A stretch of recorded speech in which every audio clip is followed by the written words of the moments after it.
of you beautiful people, Jules here for WhatCulture.com, and let's just state the obvious here. The Saw films, they are not exactly family-friendly nice times, are they? And a lot of the characters that we see are going to be put into very extreme situations.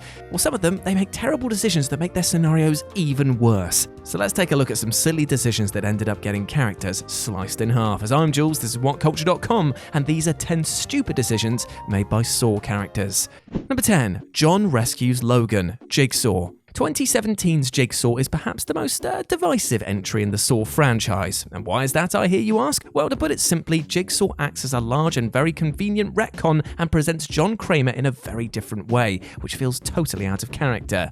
With the reveal that our new Jigsaw is mild-mannered medical examiner Logan Nelson, as an audience we're eager to discover his backstory and ties to the infamous killer, but the explanation does leave a lot to be desired, as we learn that Logan once mixed up John Kramer's x-rays, which led Kramer's cancer being missed and becoming terminal. Consequently, Logan found himself in a Jigsaw trap for his carelessness. But in a truly baffling turn, the usually cold and merciless John has an attack of conscience and rescues Logan before he can succumb. Subsequently, John takes Logan under his wing and mentors him to become his eventual successor.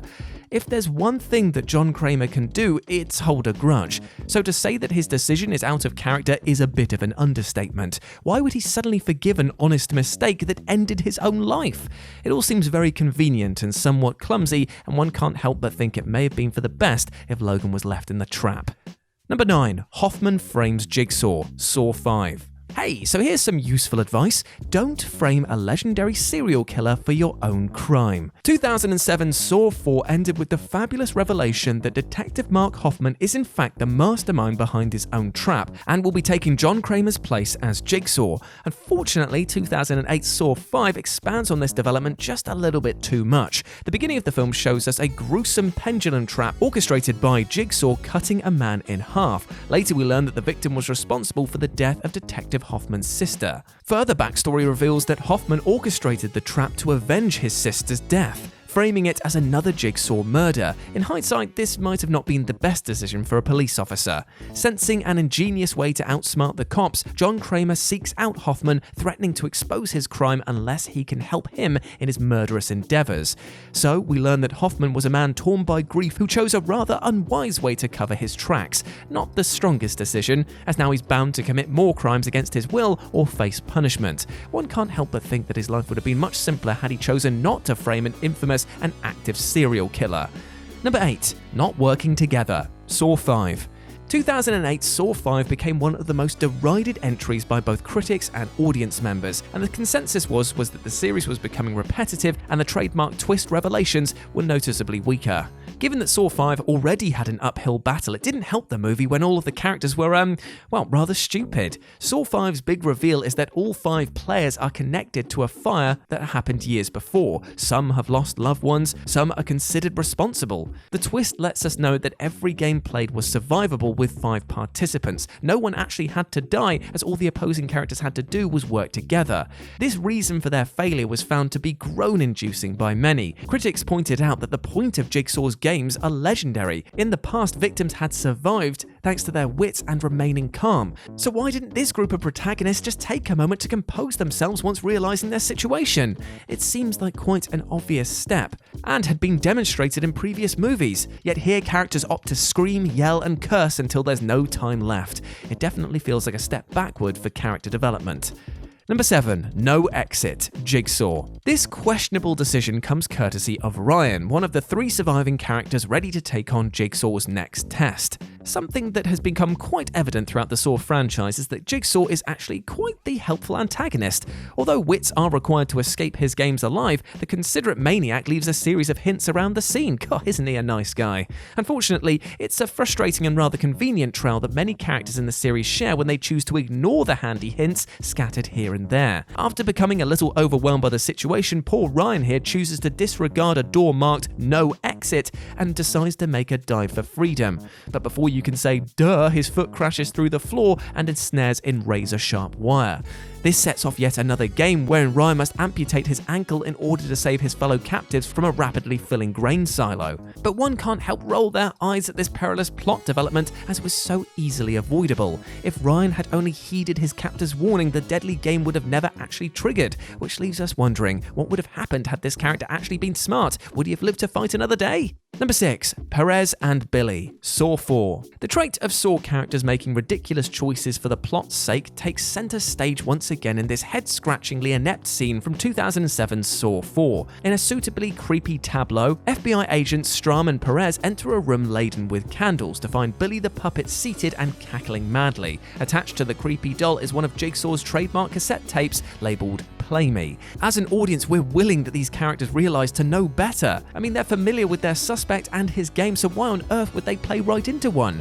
However, that's exactly what the naive Agent Perez does as she snatches the tape and is then warned your next move is critical. And what exactly is her next move? Well, she steps closer to the creepy puppet as its eyes begin to glint and roll back in its head. It's hardly a surprise when the doll's face explodes outward and sends debris into the face and neck of the young woman, and one can only scream, why? Why would you do that? Why would somebody get so close to something that sinister? Why didn't either of them read the room and err more caution? Her injury seems almost justified given how careless she was, because if one listens closely, the cassette can be heard whispering, "Step back, you're going to die," meaning once again one of Jigsaw's helpful survival tips was utterly missed. Number 5. Dina Pleads, Saw 3D. Saw 3D was released as the franchise's final chapter in 2010 after disappointing box office returns from Saw 6. The quick turnaround and the condensing of two pitched films into one left the movie with a number of plot holes and a myriad of questionable character decisions. And these questionable character choices are evident from the film's very first game, one public display via a storefront where we meet Ryan and Brad, both taped to a workbench with a nasty built-in circular saw. Suspended above them is Dina, and one man must kill the other in order to save the helpless girl. Now, this unique entry stands as both a great character decision and also an achingly stupid one. It becomes clear that the woman has been seeing both men romantically, and she quickly begins to profess her love for whichever she believes will save her faster. The young woman's choice to flip between who she loves more and more exposes her charade and shady character into an utterly laughable situation. We can't help but cheer when her scorned lovers decide to work together and opt to let her fall into the saw blades.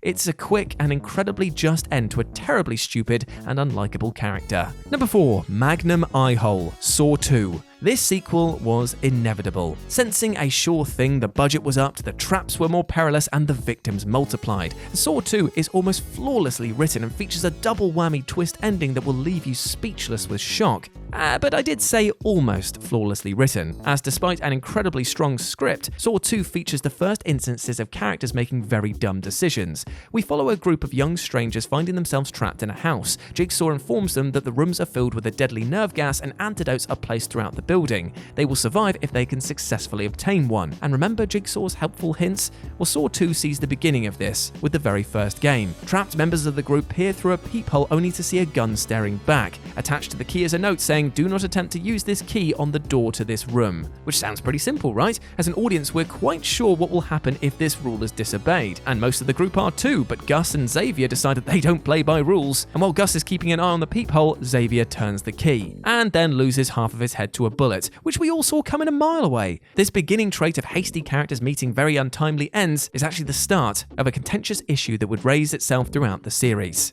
Number 3. Jill Runs, Saw 3D. Jill Tuck is John Kramer's ex-wife, and the police pursue her doggedly, believing that she must know something of future Jigsaw plans. And Saw 6 reveals to us that Jill is actually an ice queen. Aware of her ex-husband's activities, she has agreed to carry out his posthumous last wish and assume the mantle of Jigsaw. In a brilliant performance, Betsy Russell delights in taking the power-mad Detective Hoffman captive and ending his Jigsaw reign. With the iconic reverse bear trap in place, Jill leaves Hoffman to his bloody fate.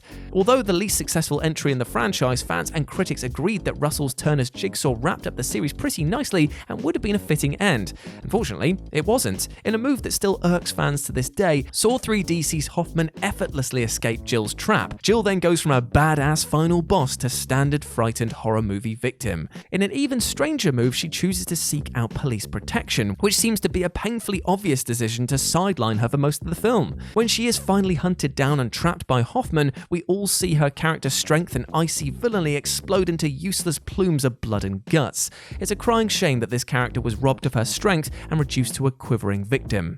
Number 2. Dr. Gordon's loyalty, Saw 3D. So Dr. Lawrence Gordon was an undeniably brave man who had not been seen or heard of since he cut off his own foot to escape 6 years before, and many wondered in the intervening years if he was even still alive. Fans hoped that his return would signal for an ultimate re-teaming of survivors to take down Jigsaw apprentices and devotees for good. Unfortunately, what we got is, questionable to say the least. Saw 3D presents Gordon as an oddly sinister figure, now walking on a prosthetic foot. The movie plays out largely as a vehicle for Detective Mark Hoffman's madness as he continues to commit his own Jigsaw-style murders. And Lawrence is forgotten until the film's final reveal that he's actually been on Jigsaw's side since his escape and delivers the final blow, locking Hoffman in the bathroom where it all began. Are you confused? Well, don't worry, many franchise fans were too. This character turn just seems so odd for the good doctor. Why is he so loyal to the serial killer that not only tried to kill him but his family as well? Why devote his life to continuing that legacy? It's a head-scratching choice, and a choice that disappointed many and seemed a rather weak grab for one final shocking ending. And number 1, The Razor Box, Saw 2. Now, the otherwise wonderful Saw 2 makes its second appearance here with a scene so ridiculous that it actually hurts. After witnessing several of her fellow hostages fall victim to Jigsaw's traps, cool girl Addison decides that it would be a great idea to separate herself from the remaining survivors. Weak from the nerve gas, she comes across a suspended box with 2 armholes and a mini cassette. Inside this rather harmless-looking box is the antidote she needs. However, after all that she's witnessed, one would assume that she'd err some caution, right? Nothing is ever as simple as it seems when Jigsaw is involved. Well, she doesn't for some reason. In a truly stupid moment, the young woman chooses to disregard the cassette with Jigsaw's instruction and nonchalantly inserts her hands into the box. It comes as no surprise then when she finds herself trapped as razor blades seize her wrist and she slowly begins to bleed out. This was a shock to no one but Addison, it seems, who is absolutely perplexed and begs for assistance. Has she not been paying attention whilst people have been dropping like flies? A further sting reveals that had she listened to the tape, she would have been able to simply smash the glass box and obtain the antidote. The character's lack of common sense is truly baffling and leaves the viewer shaking their head in amazement. And there we go, my friends. Those were 10 stupid decisions made by Saw characters. I hope that you enjoyed that, and please let me know what you thought about it down in the comments section below. As always, I've been Jules. You can go follow me over on Twitter at RetroJ0, or you can swing by Live and Let's Dice. It's where I do all my personal streaming outside of What Culture. It'd be great to see you over there, my friends.